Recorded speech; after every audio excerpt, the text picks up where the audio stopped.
సంగారెడ్డి జిల్లా కిష్టారెడ్డిపేటలో స్కూల్ బస్సులో మంటలు చెలరేగాయి. ఢిల్లీ పబ్లిక్ స్కూల్కు చెందిన బస్సు మంటల్లో దగ్ధమైంది. పిల్లలను బస్సు ఎక్కించే సమయంలో ఒక్కసారిగా షార్ట్ సర్క్యూట్ అయింది. అప్రమత్తమైన డ్రైవర్ పిల్లలను కిందికి దించేశాడు. మంటలను అదుపు చేయాలని ప్రయత్నించినా ఫలితం దక్కలేదు. బస్సు కింద నుంచి మంటలు ఇంజిన్లోకి వ్యాపించడంతో పూర్తిగా దగ్ధమైపోయింది. పిల్లలు సురక్షితంగా బయటకు వచ్చేయడంతో అంతా ఊపిరి పీల్చుకున్నారు.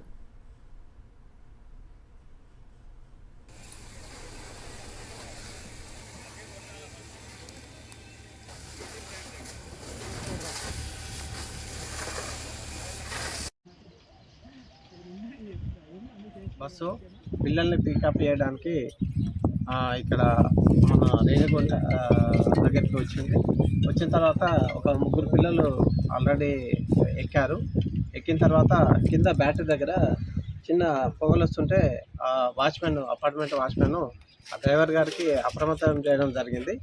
అక్కడ షార్ట్ సర్క్యూట్ ఆ పిల్లల్ని వెంటనే దింపడం కూడా జరిగింది. డ్రైవర్ గారు అప్రమత్తమై షార్ట్ సర్క్యూట్ వల్ల ఫైర్ యాక్సిడెంట్ అయింది. ఆ బస్ కూడా కొద్దిగా మొత్తం కాలిపోయింది. అంతలోపల ఫైర్ ఇంజన్ వాళ్ళు కూడా వచ్చారు.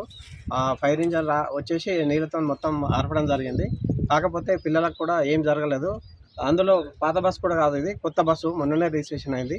ఇందులో ఏదో బ్యాటరీ ప్రాబ్లం వల్ల షార్ట్ సర్క్యూట్ జరిగి ఎవరికి ఏమి ఇబ్బంది కాకుండా చాలా సురక్షితంగానే పిల్లలు ముగ్గురుంటే దిగిపోయారు. బండి కింద వైర్ మెల్ట్ అయ్యి ఫైర్ వచ్చి ఇంజన్లోకి వచ్చి ఫైర్ అయిపోయింది. ఫైర్ అది సిలిండర్తో కొట్టాను, ఫైర్ ఆగలేదు. మళ్ళీ ఉసికేసి వాటర్ ఇస్తే వాటర్తో కొట్టినా కానీ ఫైర్ ఆగలేదు.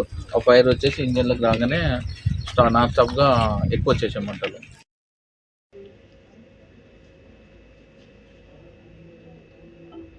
ఇంకా కూడా తెచ్చిపోసాను, ఆ పోసి మొత్తం కాలుతుంది.